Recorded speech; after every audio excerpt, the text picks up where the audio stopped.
ఇక్కడ coding decoding కి సంబంధించిన ఒక క్వశ్చన్ ఉంది. దాన్ని ఎలా చేయాలో చూద్దాం.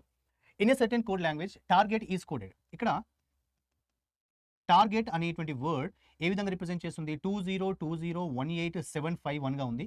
అయితే మనకు కావాల్సింది బిట్ కాయిన్ కి సంబంధించినటువంటి ఆన్సర్ కావాలి. ఇక్కడ టీ యొక్క పొజిషన్ ఎంత? 20. A is 1, R 18, 7, 5, 20. ఇక్కడ ఇవన్నీ ఉన్నాయి. 20 ఉంది, 5, 1, 7, 8 ఇవన్నీ ఉన్నాయి. బట్ అవి ఎలా రిప్రజెంట్ చేస్తారు? ఇప్పుడు ఒకవేళ పొజిషన్ తీసుకుంటే ఫస్ట్ లెటర్ పొజిషన్ ఫస్ట్ అనుకుంటే బి యొక్క పొజిషన్ 2 అవుతుంది. బట్ 20 ఉంది ఇక్కడ. నో.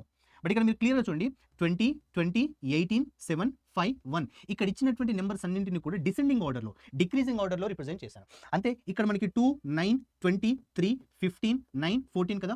డిసెండింగ్ ఆర్డర్ అంటే ఫస్ట్ 20 వస్తుంది, తర్వాత 15 వస్తుంది, ఆ తర్వాత మనకి 14 వస్తుంది, ఆ తర్వాత మనకి 2 9s ఉన్నాయి, 2 9s వస్తుంది, then 3 2. So 3 2. So 20, 15 and 14 99 14 99 3 2 option B. So just letters position ని descending order from left to right. That's it. So మరిన్ని ఇలాంటి షార్ట్ వీడియోస్కి subscribe Ada 24/7 Telugu YouTube channel. Thank you.